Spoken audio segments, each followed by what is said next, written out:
And your workflow is still all paper, ink, and then scan? There's never a Cintiq or Wacom tablet involved? I work digital for layouts, and then I'll print out the layout in light gray or light blue or in black, depending on what I'm trying to do with the page, onto the Bristol board. So Bristol board is like a thick cardstock that holds ink very well, so you can really work the page and it won't like fray up or bleed too much. And then I'll execute the page traditionally using ink wash and pen and ink and whatever, whiteout and all this stuff. And then after that's done, then I scan it back in. So it goes digital, traditional, then digital again. Technique and structure and texture wise, there's a lot of accidents that happen on the page where you didn't actually mean for that exact thing to happen on the paper, but there's a organic give and take between you and the paper that is harder to replicate or sometimes impossible to do digitally. So usually there's if you're using a digital tool, it's very powerful, but sometimes it'll give you a same result throughout. Your individual hand pressure and the amount of ink you've loaded onto the brush and the finish of the paper in that specific area. Those are all variables and other things, humidity in the air and all this stuff in traditional world. But on digital, it's much more predictable looking. So I love digital, don't get me wrong. But I like the rendering aspects and the give and take of working on paper for the execution of inking and shading and that sort of thing. All the happy and organic imperfections that sort of translate humanity into the art, kind of. Yes. I mean, there's some negatives for sure. There was once where I was working on Batman Ninja Turtles Volume 2, and there was this page I almost had completely done. I'd gone to the Baltimore Comic-Con, and when we were flying back, I'm sitting shoulder to shoulder with a stocky friend next to me and then a stocky stranger on this side. So we're all like this, and I'm drawing. I've got like a little lap desk, and I'm drawing on the plane because you've got deadlines to hit, so you draw anywhere you can. And I had whiteout. This is the whiteout pen that I use. It's called Posca. It's like a thin little whiteout pen, and you can hear it has a little ball bearing in there, right?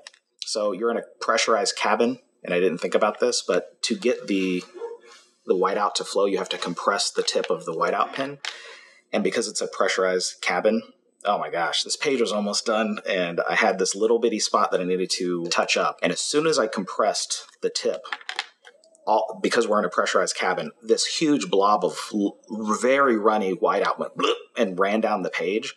Oh, God. And, oh, my God, I feel like even now I'm feeling anxious, like describing it because I'm reliving this. And my eyes just got huge, and I was looking down at it, and I didn't have like even any paper towels to mop it up or anything. So I just used my hands, and I like tried to scoop up as much on my hands of the whiteout that I could. And my friend David Yarden, who's one of the Aussie artists that we were good friends and we travel everywhere. We had just come back from Baltimore Con together. He was sitting there because he's working on rough layouts for a Jean Grey cover for Marvel or something, and he looks over and he's like, his eyes were like, whoa.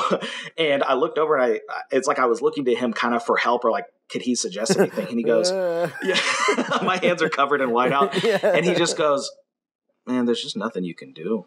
You just gotta like, he's like, just relax, and you're gonna have to mess with it when we get home. It's not as good as it would have been, I don't think. But basically, what I had to do, because that whiteout, it's not exactly water soluble, but it's kind of vulnerable to water. So, I basically just had to use like a really wet paper towel and try to mop it up. But the whole time I'm doing that, I'm like ruining all this other rendering and stuff on the page. And then after that thoroughly dried, then I went back over it and tried to re-ink a bunch of stuff, and it looked. I mean, it looked pretty good afterwards, but it was surprising that it turned out that way. Anyway, so if I was working digital, that would never be a problem. And if I'm working in a pressurized cabin or not, it's not going to be a problem. There's other stuff too. I've fallen asleep at the board and dropped the ink wash brush that I was working on, and it rolled down the page and went right over Raphael's face. And so I had to wait for that to fully dry and then white out his face and then reform it and try to build back my midtones and highlights and stuff. Those are kind of few and far between because I try to be very careful. But, oh man, that was scary. I also wrote and illustrated a book called The DC Comics Guide to Digitally Drawing Comics. It talks about using Adobe Photoshop to create comic books, either 100% digital or just using it for your layouts or just digital inks, because there's a couple of different chapters in there about hybrid workflows. And I very much work currently the same method that I call the ink hybrid workflow. And I'm not the first comic book artist to work 100% digital or use digital tools. I was just the first one to write a book about it.